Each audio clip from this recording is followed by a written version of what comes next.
दोस्तों प्रणाम।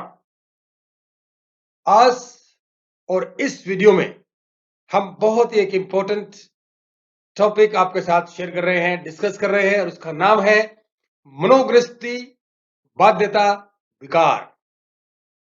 बड़ा टेक्निकल सा नाम है, अटपटा सा नाम आपको लग रहा होगा, लेकिन हिंदी में इसको इसी तरह से कहा जाता है।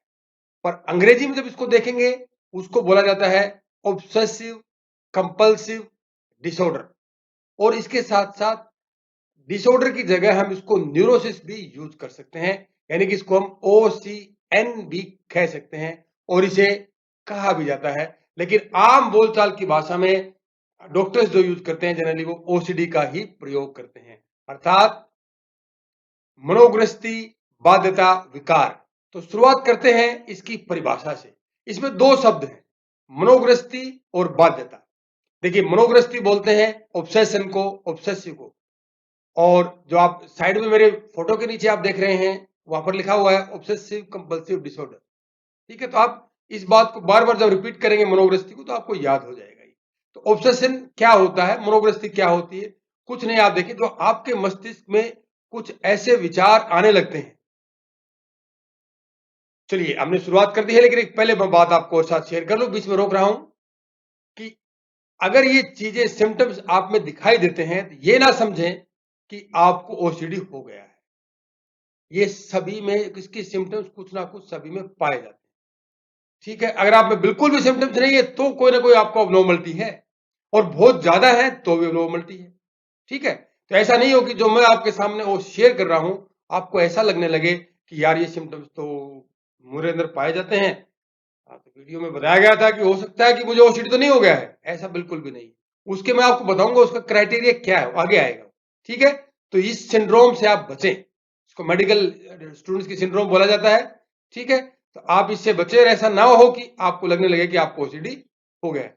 चलिए हम शुरुआत करें। इसमें ऑब्सेशन की मैं बात कर रहा था, मनोगृष्टि की मैं बात कर रहा था। बिल्कुल सिंपल सी बात है, ऐसे विचार आपके मस्तिष्क में आना जिसे आप अनुचित समझते हैं, और वो आपको बार बार परेशान करने वाले हो सकते हैं, और आप चाहते हैं कि विचार आपके मन में ना आए, लेकिन फिर भी अगर वो थॉट प्रोसेस आपके मन में चलता रहता है तो समझ लिए ऑब्सेशन हो गया है, किसी व्यक्ति को मनोगृष्टि से वो ग्रस्त हो गया है। ये क्लियर हो गया? यहां पर मनोगृष्टि मतलब मन में विचार आना बार बार ऐसे जिसको आप चाहते नहीं हो, जो अनुचित हैं, आपके जो डे टू डे की लाइफ है उसमें बार बार वो दखलंदाजी कर रहे हैं, मतलब वो उसको इंटरफियर कर रहे हैं आपकी लाइफ में।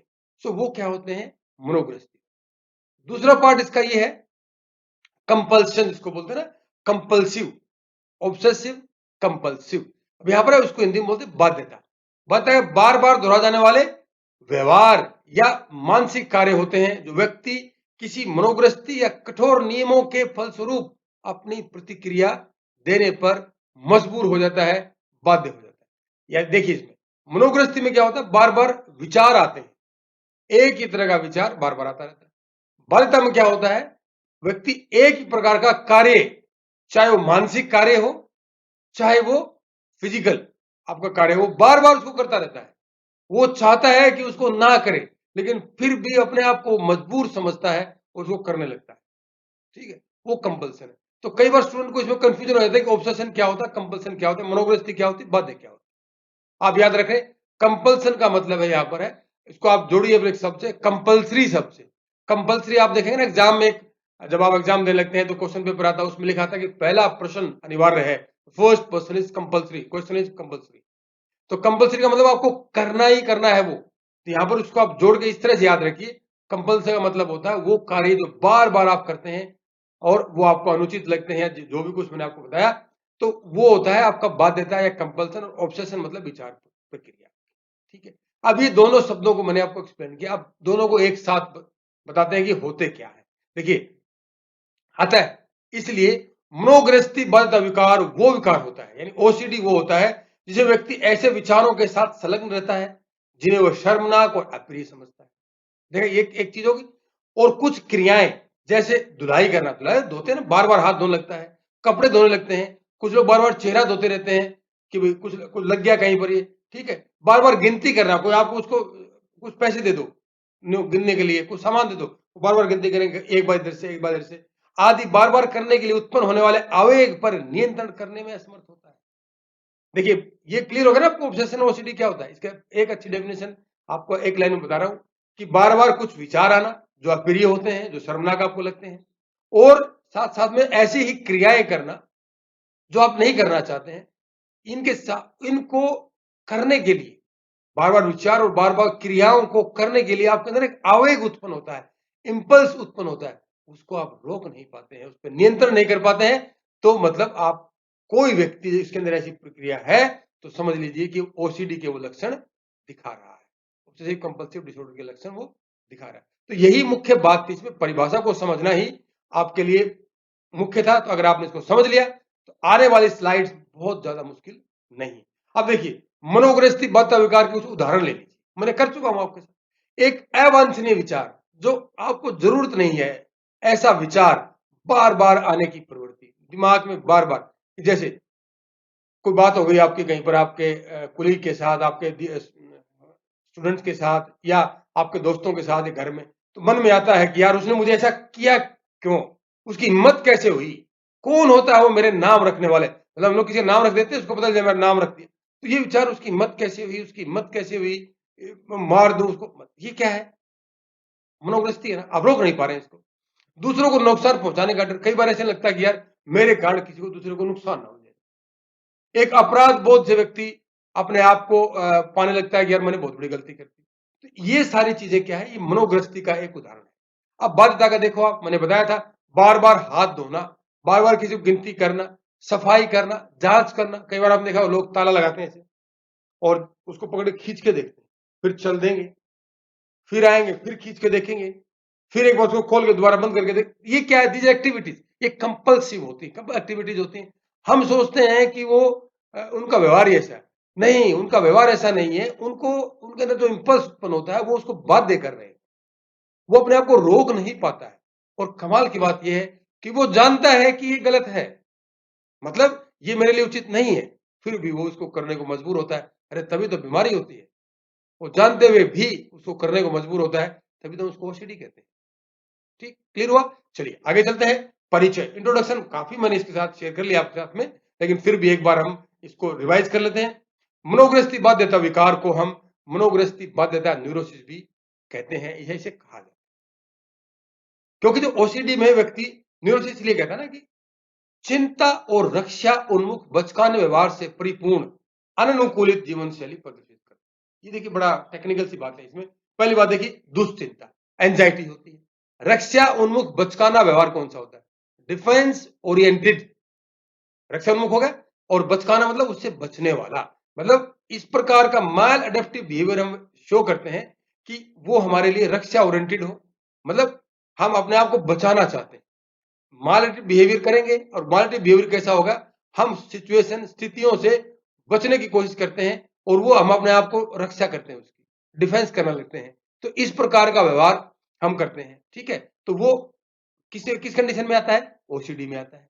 मनोग्रस्ती से दुश्चिंता को बढ़ावा मिलता है, यानी कि इसको न्यूरोसिस इसलिए कहा जाता है कि जो आपकी ऑब्सेशन है और की कंपल्सन है, इससे क्या होगा कि दो एंजाइटी का लेवल उससे बढ़ जाता है और बढ़ने भी लगता है। कई बार इसका उल्टा, एंजाइटी से भी ओसीडी होता है और ओसीडी से भी एंजाइटी बढ़ने लगती है, एक विशेष साइकिल बन जाती है, ठीक है। जिसके कारण व्यक्ति के लिए उन घटनाओं को जो मनोग्रस्ती का कारण बनते हैं को दबाना है, उन्हें बेअसर करना मुश्किल हो जाता है। आपको वो समस्याएं, आपको मनोग्रस्ती आपको उत्पन्न कर रही है, और क्या होगा, और उससे जो चिंता बढ़ जाएगी, दुश्चिंता आपको बढ़ जाएगी, फिर क्या होगा, it become difficult for to suppress that events, उन घटनाओं को दबाना बिल्कुल मुश्किल हो जाता है। दिलचस्प रूप से देखिए, इंटरेस्टिंग क्या होता है, ओसीडी से पीड़ित व्यक्ति मनोग्रस्ती विचारों के बारे में पूरी तरह से अभिज्ञ होता है। उसको ये पता होता है कि ये जो विचार उत्पन्न हो रहे हैं, ये उसके खुद के मन की देन है, कोई बाहर के इवेंट से कारण उत्पन्न नहीं हो रहे हैं, उसको ये जानकारी होती है। और इससे पीड़ित व्यक्ति वो सब सोचने के लिए मजबूर हो जाता है जिसे वो कभी सोचना नहीं चाहता है, और वो सब काम करने के लिए मजबूर हो जाता है जिसे वो करना नहीं चाहता है, और अब उनसे रोकने के लिए अपने आप को रोक भी नहीं पाता। तो अब कहेंगे कि यार अपने आप, कुछ लोग कहते हैं कि यार तू बैठ क्यों नहीं जा, उसको कहते हैं कि चुपचाप बैठ जाए। अरे वो बैठे तब जब उसको बैठा जाए, कुछ मानसिक संतुलन, कुछ रसायन का संतुलन इस प्रकार से बिगड़ जाता है कि वो मजबूर हो जाता है, और इसीलिए तो इसको ऑब्सेसिव कंपल्सिव डिसऑर्डर कहते हैं। अब प्रश्न ये उठता है, वो न चाहते हुए भी ओसीडी में क्यों उलझता है? मनोवस्थित विचारों में और बाध्य करने वाली क्रियाओं में करता ही क्यों ऐसा? देखिए, मैंने बताया एक विकार है, ये प्रॉब्लम है। इससे क्या होता है, उस प्रॉब्लम से बचने के लिए, जो मानसिक आपको प्रॉब्लम हुई है, उससे बचना किसी तरह से, और उससे बचने के लिए व्यक्ति क्या करता है, ये सारी क्रिया करता है, बार बार हाथ धोता है। मान लो उसको जम्स टच, किसी को व्यक्ति ओसीडी से ग्रसित है, उसको कहीं पर उसने टच कर दिया ऐसे किसी दूसरे को, अब उसके मस्तिष्क में ये आ जाएगा कि उसने टच किया तो उसके जम्स उसको आ गए, तो अब जम्स आ गए तो क्या हुआ, उसको एंजाइटी होने लगती है, दुश्चिंता होने लगती है, उसको स्ट्रेस लेवल बढ़ने लगता है। अब इस दुश्चिंता से बचने के लिए क्या करेगा, उसको हाथ को धोएगा, बार बार, एक बार, दो बार, तीन बार, बार बार धोएगा उस हाथ को। इससे उसको ये लगने लगता है कि यार कि मेरे जम्स मर चुके हैं, खत्म हो गए। तो मतलब क्या हुआ, ये तनाव को, स्ट्रेस को कम करने में और संतुष्टि की भावना को बढ़ाने में मदद करता है। यदि व्यक्ति बाध्यता को या कंपल्सन को रोकने का प्रयास करता है तो दुश्चिंता का शिकार हो जाता है। देख लीजिए, ये अब दोबारा बताता हूं आपको कि व्यक्ति ऐसा करता क्यों है, क्योंकि ओसीडी में ये एक्टिविटीज, विचार करना और बार बार कोई क्रिया करने से व्यक्ति के अंदर तनाव की जो स्थिति है वो कम हो जाती है और संतुष्टि का लेवल उसके अंदर बढ़ जाता है। इसीलिए व्यक्ति इन चीजों में उलझ जाता है न चाहते हुए। अब ओसीडी के कुछ प्रकार होते हैं, ये आपके सामने है। जमाखोरी, होर्डिंग। होर्डिंग, जमाखोरी का मतलब, यहाँ पर होर्डिंग का मतलब सामान खरीद के लाना, शॉपिंग करते लाना, ये भी रख लो, ये भी रख लो, मत फेंको, बाद में काम आएगा।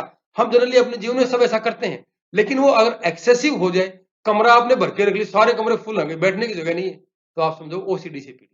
दूसरा, संदूषण, कंटेमिनेशन। संदूषण होता है ना, कंटेमिनेशन, कि आपने किसी दूसरे का आपने टच कर दिया तो लगा वो सारे जम्स आज ही आ गए। 20 मीटर 50 मीटर दूर पर किसी ने छींक मार दी तो आपको लगा कि नहीं, सारा कोरोना मुझे ही आ गया इसके कारण से। ठीक है, वो उसकी भी एक प्रकार होता है, ये भी एक ओसीडी का प्रकार था, कंटेमिनेशन का। फिर होता है अत्यधिक चिंतन, बहुत ज्यादा आप सोचते रहते हैं, वो भी एक ओसीडी का प्रकार है। लेकिन एक विचार और अवांछनीय होना चाहिए। सुव्यवस्था के प्रति अत्यधिक सचेतन, मतलब आपके घर में जो चीजें ऑर्डर में रखी गई ना, बिल्कुल वैसी ही होनी चाहिए। और आप भाई, ऐसा तो हम सब चाहते हैं, लेकिन इतना भी नहीं है कि थोड़ा सा टेढ़ा हो गया। अगर आपने ये जो माउस मैंने पकड़ रखा है, अगर आपने ऐसे रख दिया तो नहीं, इसको ऐसे ही रखना है। एक दिन हो गया, दूसरे दिन ऐसे रख दिया, फिर भी ऐसे ही रखना है। मतलब हर चीज आपको उसी ऑर्डर में, उसी व्यवस्था में चाहिए। किसी व्यक्ति को जिसको, तो समझ लो कि उसको क्या है, ओसीडी की संभावना है। ये भी एक प्रकार होता है। और जांच, चेकिंग, मैंने बताया कि ताले के लटक के देखना, पंखे को आपने जो है स्विच ऑन कर दिया, चलने लगा, अब कमरे से बाहर जा रहे हैं तो आपको बोला भी पंखा बंद कर दीजिए, आप पंखा बंद करते हैं, ऊपर ही देख रहे हैं। क्यों? तो जब तक वो रुक नहीं जाए तब तक आपको ना वहीं खड़ा रहना। ये जांच है, ये भी एक प्रकार की ओसीडी होती है, यानी कि ऑब्सेसिव कंपल्सिव डिसऑर्डर होता है। अब कुछ लक्षण क्या है इसके, स्पष्ट सिम्टम्स क्या है, बड़े आसान सी चीजें ही, मैंने इसको अलग अलग करके दिया है कि अगर कोई प्रश्न किसी प्रकार का आ जाए, लक्षण आ जाए, तो वो आप लिख सकते हैं।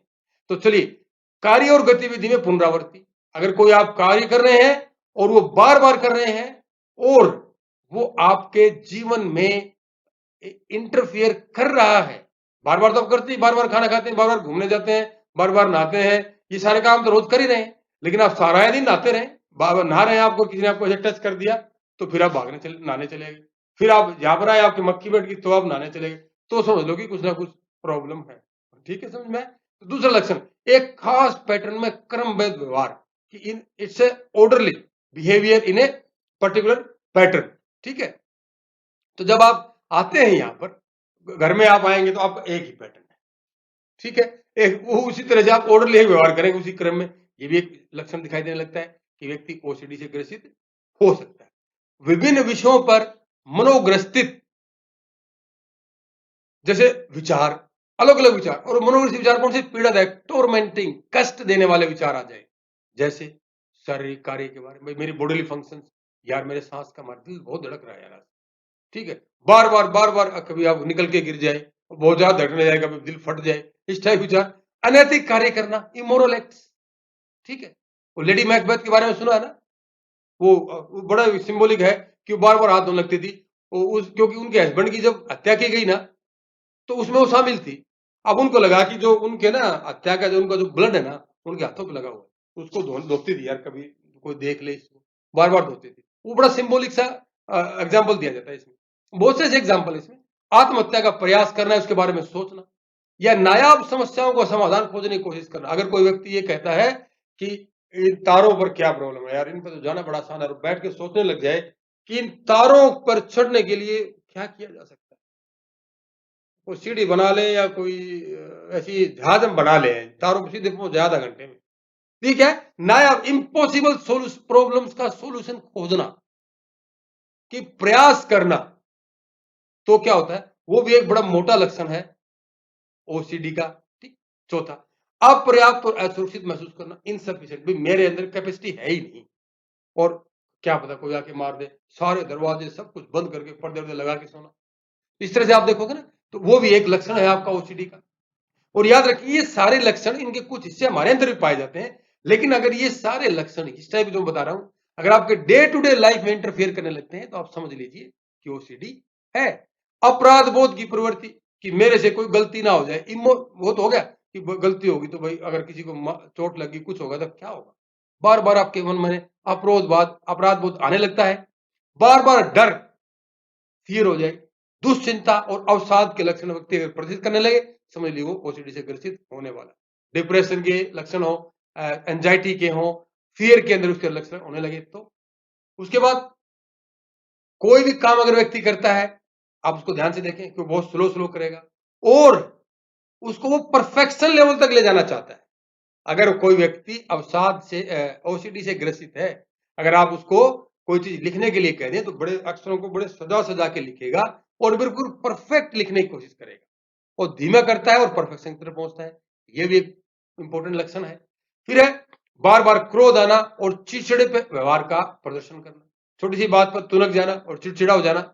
This is also the important indicator या सिम्टम ऑफ ओसीडी, यानी ऑब्सेसिव कंपल्सिव डिसऑर्डर। अब इसके लिए कुछ प्रोटीन्स, कुछ रसायन जिम्मेदार होते हैं। वो कौन कौन से हैं, उन्हें उसको न्यूरो ट्रांसमीटर भी कहते हैं। और बहुत सारी रिसर्च हमको ये बताती है कि कुछ न्यूरोट्रांसमीटर्स का बॉडी के अंदर असंतुलन होना, इम्बैलेंस हो जाना, क्या होगा, ओसीडी को जन्म देता है। ये देखिए, पहला है बीडीएनएफ, यानी मस्तिष्क डेराइव्ड न्यूरोट्रोपिक फैक्टर।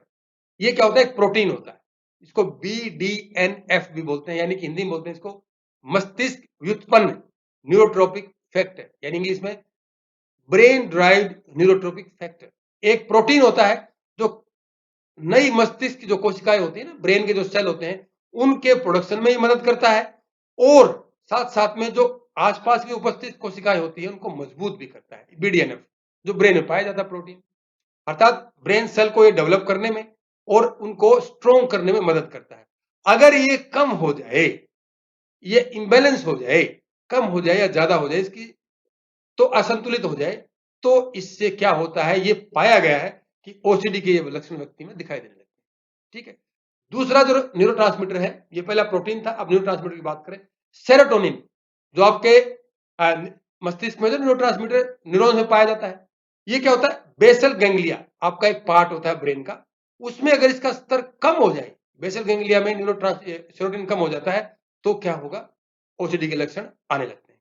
फिर आता है डोपामाइन, इसमें ये प्रीफ्रंटल कोर्टेक्स, ये जो ब्रेन का ना आगे वाला हिस्सा है, ये वाला अंदर वाला, ये बाहर का नहीं कह रहा हूं मैं, अंदर वाला, इसमें इसका स्तर में बढ़ोतरी, अगर डोपामाइन बढ़ जाए प्रीफ्रंटल कोर्टेक्स में, तो भी ओसीडी के लक्षण व्यक्ति दिखाने लगता है। और चौथा है ग्लूटामेट, ये क्या है, सीएसएफ में बढ़ा हुआ स्तर। सीएसएफ क्या है, सेरेब्रल सेरेब्रोस्पाइनल फ्लूइड, यानी आपका मस्तिष्क एक लिक्विड के अंदर तैरता रहता है, वो जो लिक्विड है उसके अंदर ग्लूटामेट अगर बढ़ने लगता है, तो क्या होगा, तो भी व्यक्ति ओसीडी के लक्षण दिखाएगा। तो ये तीन न्यूरोट्रांसमीटर्स और एक प्रोटीन है, आप देख लें, बीडीएनएफ, सेरोटोनिन, डोपामाइन और ग्लूटामेट। बेसल गैंग्लिया पर जो ऑर्गेनिक इफेक्ट होता है ना, एक्टिविटीज का कोई अगर फर्क पड़ जाए, यानी बेसल गैंग्लिया में कोई ड्रग्स का असर हो जाए, या कोई और बीमारी या कोई बैक्टीरिया, कोई वायरस या कोई ऑर्गेनिक, मतलब उसके अंदर वो डिजनरेट होने लग जाए, तो क्या होता है, व्यक्ति बार बार कोई काम करने और बाध्यकारी क्रियाओं में उलझने लगता है। यानी कि बेसल गैंग्लिया बहुत इंपॉर्टेंट ब्रेन का पार्ट है, जो कि ओसीडी में अपना रोल प्ले करता है। आगे देखते हैं महत्वपूर्ण कारण और निर्धारक, वो कौन कौन से कारण हैं जिसके कारण से अंदर व्यक्ति के अंदर ओसीडी उत्पन्न होने लगता है। जेनेटिक्स भी हो सकता है, आपका ब्लूप्रिंट ऐसा हो, आपके परिवार में पहले से किसी को ओसीडी हो तो आपको ओसीडी हो सकता है। आपका आसपास का इन्वायरमेंट, इमीडिएट इन्वायरमेंट है, ये भी ओसीडी का कारण बन सकता है। मनोरोग का इतिहास, यानी कि आपके अंदर साइकोलॉजिकल डिसऑर्डर्स की कोई हिस्ट्री हो, पहले से बहुत सारे 1-2 साइकोलॉजिकल डिसऑर्डर से व्यक्ति सफर कर चुका हो, तो उससे भी ओसीडी हो सकता है। और चौथा है संवेगात्मक आघात, इमोशनल ट्रॉमा, अर्थात कोई भी ऐसा कोई व्यक्ति को बहुत बड़ा आघात लगे, ऐसी घटना हुई हो जिसने मानसिक रूप से, संवेगात्मक रूप से उसको डिस्टर्ब कर दिया हो, तो भी व्यक्ति के अंदर ओसीडी हो सकता है। अब उसका निर्धारक क्या क्या होते हैं, what are the determinants of obsessive compulsive disorder. सबसे पहली बात, स्थानापन्न विचार और गतिविधियां, सब्स्टिट्यूटिव थॉट्स एंड एक्टिविटीज।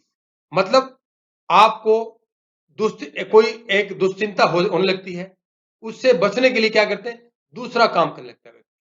यानी भय सूचक विचारों से उत्पन्न एक कुछ विचार आते हैं, बहुत डरावने आपके अंदर विचार आने लगते हैं, उससे आपको दुश्चिंता होने लगती है उस व्यक्ति को, और उससे बचने के लिए व्यक्ति दूसरे काम करने लगता है, दूसरे चिंतन में, नहीं नहीं मुझे कोई चिंता नहीं। रात में जब अंधेरे में हम चलते हैं तो कई आता नहीं नहीं मैं बड़ा स्ट्रांग हूं भाई, मुझे कुछ नहीं होने वाला इसमें, अंधेरे में क्या है यार, कुछ नहीं, लेकिन चलते चलते ना पीछे भी देखते रहते। ठीक है, वो तो नॉर्मल बिहेवियर है, लेकिन अगर ये हर बार आपके साथ हो, जीवन के आपके हर कदम पर आपको डिस्टर्ब करने लगे, तो समझ लो भाई कि ओसीडी के लक्षण होने लगे। ठीक है, इसको ना एक तरह से समस्या से पलायन प्रणाली, running away from the problem system इसको कहा जाता है। यानी कि सब्स्टिट्यूट विचार और गतिविधि जो, ठीक है, दुश्चिंता से बचने के लिए दूसरे विचार उलझ जाए, ये भी एक निर्धारक होता है। अपराध बोध और सजा का डर। ठीक है, आप व्यक्ति के अंदर ओसीडी जो लक्षित होता है, इसके अंदर होते हैं अपराध बोध होने लगता है कि मैंने गलत कर दिया, चाहे किया ही कुछ ना हो, और भाई इससे मुझे सजा मिलेगी। अब सजा कौन देगा, क्या भगवान देगा भाई, बड़ी समस्या होगी। तो इससे भी एक बड़ा निर्धारक है। एक ओसीबी आमतौर पर ना, यहाँ पर ओसीबी लिखा है, याद रखें, ऑब्सेसिव कंपल्सिव बिहेवियर, आमतौर पर अपराध और आत्मनिंदा की भावना से उपजता है। कई बार कहते हैं मैं तो ऐसा ही हूं, मुझसे नहीं होता कुछ भी, मैं बहुत कमजोर हूं, मैं पढ़ नहीं सकता। आप किसी को कुछ बात समझाते हैं, बार बार कहने लगता है कि नहीं नहीं मेरे अंदर ही मैं ऐसी हूं, बस जाओ। तो ये क्या है, उसके आत्मनिंदा, उससे ओसीबी या ओसीडी उत्पन्न होने लगता है। ठीक, और तीसरा महत्वपूर्ण निर्धारक इसका है क्रमिक व्यवस्था और भविष्यवाणी का आश्वासन, कि आपने एक क्रमिक व्यवस्था को आप फॉलो करते हैं, और प्रिडिक्टेबिलिटी, आपको अश्योरेंस है प्रिडिक्टेबिलिटी का कि आपको ऐसा होगा। तो इस टाइप से भी ये भी एक बड़ा निर्धारक है। व्यवहार के सावधानी पूर्वक व्यवस्थित और कठोर पैटर्न को बनाए रखना। अगर आप जाना है कहीं पर, ऑफिस जाते हैं या कॉलेज या स्कूल आप जाते हैं या घर में कोई काम करते हैं, अगर एक ही पैटर्न में आप रोज जाएं और कोई बदलाव उसमें ना हो, तो समझ लीजिए ओसीडी ने अपने आपके मस्तिष्क में दस्तक दे दी। कठोर व्यवहार मानसिक शांति और कुछ भी गलत होने के खिलाफ सुरक्षा प्रदान करता है। कठोर का मतलब है ना एक पैटर्न, आप एक ही पैटर्न से एक रास्ते जा रहे हैं तो आपको मानसिक रूप से संतुष्ट रहेगा, आपको पता है कहां पर क्या आएगा। लेकिन अगर आप हमेशा ही ऐसा करने लगते हैं तो समझ लीजिए दस्तक दे दी गई है ओसीडी ने आपके मस्तिष्क। अब डायग्नोस्टिक क्राइटेरिया कैसे होता है, नैदानिक मापदंड कैसे मापेंगे कि व्यक्ति के अंदर ओसीडी है। याद रखें दोस्तों, निदान अगर आपको उसका डायग्नोसिस करवाना है तो एक अनुभवी व्यक्ति हो, वो एक्सपर्ट हो, वो योग्य हो, और वो साइंटिफिक तरीकों का इस्तेमाल करता हो। ठीक है, किसी ऐरे गहरे नत्थु खैरे के पास नहीं जाना चाहिए, जो बहुत से लोग जाते हैं और बाद में उसका परिणाम भुगतते हैं। अब कुछ क्राइटेरिया देखिए। सबसे पहला, व्यक्ति को मनोग्रस्तिता या बाध्यता का इतना अनुभव हो कि वह उसके रोजमर्रा के जीवन को भी नकारात्मक रूप से प्रभावित करे। मतलब आपके अंदर विचार भी ऐसे आने लगे बार बार, और एक्टिविटीज भी व्यक्ति ऐसा करने लगे कि वो उसके रोजमर्रा के जीवन को प्रभावित कर रहा है, डेली एक्टिविटीज को प्रभावित कर रहा है, तो आप समझ लीजिए कि ओसीडी तय है, हो गया है। दूसरा मापदंड क्राइटेरिया है प्रतिदिन 1 घंटे से भी ज्यादा ओसीबी में समय व्यतीत करना। व्यक्ति अगर अपने जीवन का हर रोज 1 घंटे से भी ज्यादा ऑब्सेसिव कंपल्सिव बिहेवियर में लगाता है, समझ लीजिए कि ओसीडी उसके अंदर हो गया है। तीसरा, जीवन के महत्वपूर्ण क्षेत्रों में, जैसे सामाजिक क्षेत्र आपका है, प्रोफेशनल एरिया आपका है, या अन्य कामकाज के जो बहुत सारे और क्षेत्र हैं, आपका परिवार है, आपके पीयर ग्रुप है, आपके कुलीग्स हैं, आप कहीं कैंटीन में बैठकर चाय पीते हैं, वहां पर बहुत सारे जीवन के एरिया हैं, उन सभी में अगर क्लिनिकल रूप से आपको क्षति होने लगती है, नुकसान, आपके व्यवहार नुकसान होने लगता है, तो आप समझ लीजिए कि व्यक्ति ओसीडी से प्रभावित है। और चौथा इसका मापदंड है, इसको हम कहते हैं ओसीबी। मतलब कई बार जो मैंने बताया था ना, जो ऑब्सेसिव कंपल्सिव जो बिहेवियर है, या ये कई बार व्यक्ति कैसे प्रदर्शित करता है, कोई नशा कर लिया, कोई दवाई खा ली, उससे भी व्यक्ति प्रदर्शित करता है। अगर व्यक्ति ओसीबी या ऑब्सेसिव कंपल्सिव बिहेवियर नशा करने से या दवाई खाने से प्रदर्शित नहीं कर रहा है, मतलब उसका ओसीडी किसी दवाई से या नशे से नहीं है, तो समझ लीजिए उसको ओसीडी होने की संभावना बढ़ गई है। तो ये 4 मुख्य रूप से डायग्नोसिस का क्राइटेरिया है। तो ये DSM-4 में भी ये दिए गए हैं। कुछ इसकी विशेषताओं पर एक नजर डाल लेते हैं जल्दी से। ओसीडी असाध्य होते हैं, यानी ऑब्सेसिव कंपल्सिव जो बिहेवियर होते हैं वो मैल अडेप्टिव होते हैं, जल्दी से अडेप्टेशन व्यक्ति नहीं कर पाता है। ये सामान्य तनाव को, नॉर्मल जो स्ट्रेस होते हैं ना, उनको सामना करने के लिए भी तर्कहीन और एग्जेगरेटेड व्यवहार को दर्शाता है। बहुत ज्यादा व्यवहार, छोटी सी बात आ गई, घर में अगर कोई मच्छर भी घुस गया तो आप डंडा लेके उसके पीछे घुसे हुए सारे काम कर रहे हैं कि कैसे बाहर निकले, अरे क्या होगा उससे, ठीक है।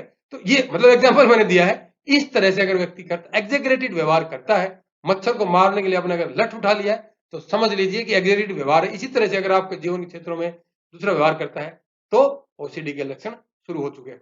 यह व्यक्ति के व्यवहारिक लचीलेपन को कम करता है, बिहेवियर फ्लेक्सिबिलिटी कम हो जाती है, किससे? ओसीडी से। चौथी विशेषता, व्यक्ति अत्यधिक अपर्याप्त और असुरक्षित महसूस करता है।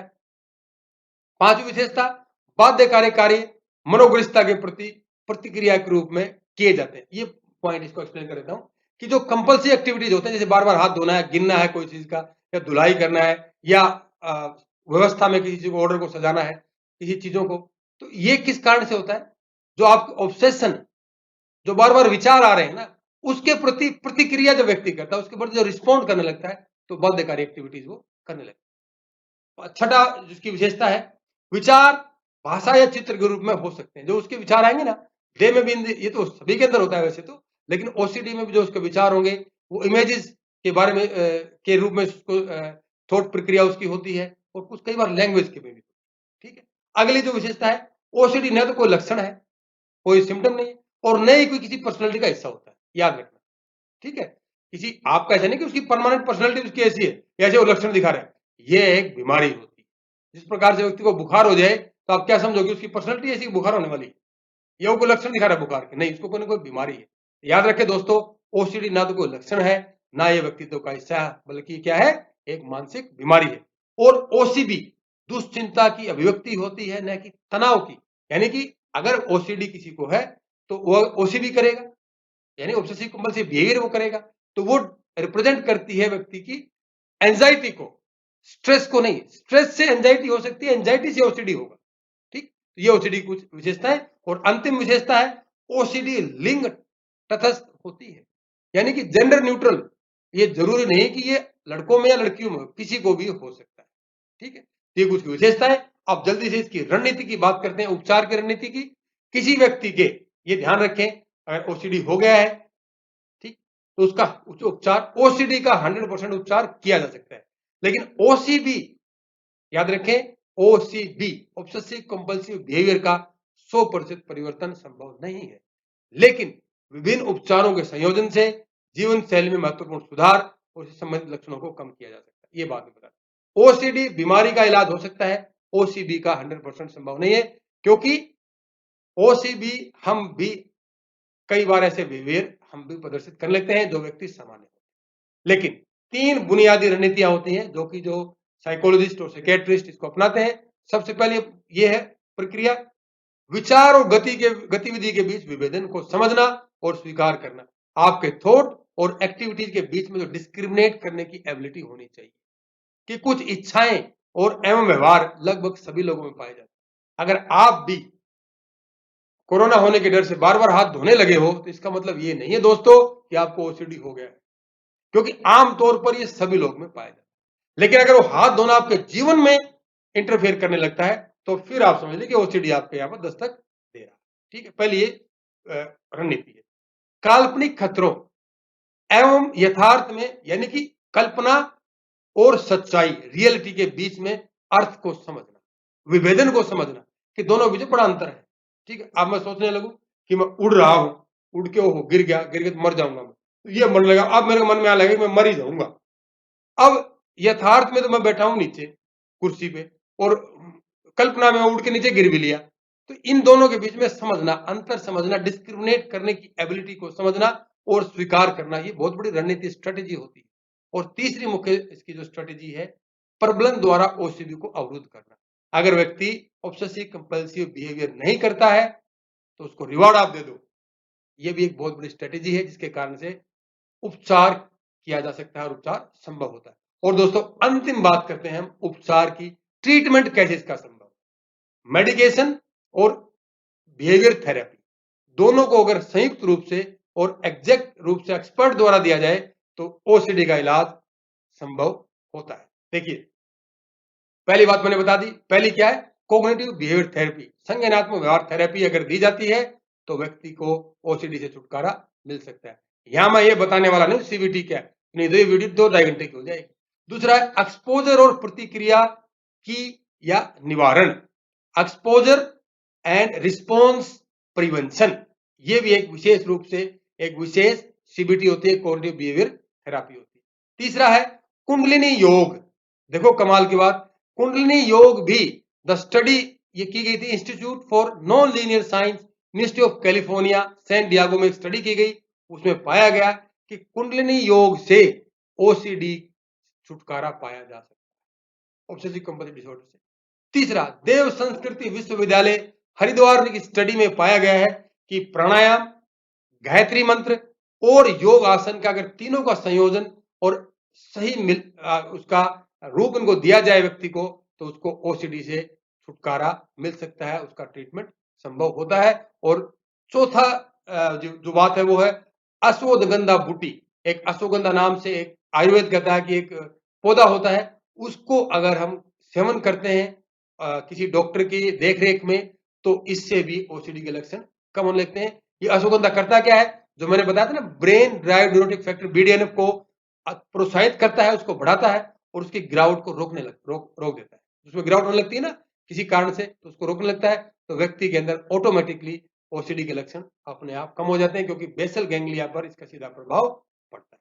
याद रखें, तो ये 4 संज्ञानात्मक व्यवहार थेरेपी यानी सीबीटी, एक्सपोजर प्रतिक्रिया निवारण, कुंडलिनी योग, प्राणायाम और अश्वगंधा, ये कुछ 5 मैंने जो आपके सामने उपचार बताए, ये सारे रिसर्च पर आधारित है, किसी विम एंड फैंसी के परिणाम ये दोस्तों नहीं है। तो दोस्तों ये मेरे संदर्भ, ये मेरे रेफरेंसेस है, आप लोग क्रॉस चेक करें, जरूर पढ़ें। और आपको अगर कोई समझ में नहीं आई तो वो आप उसको इन किताबों के माध्यम से आप जान सकते हैं।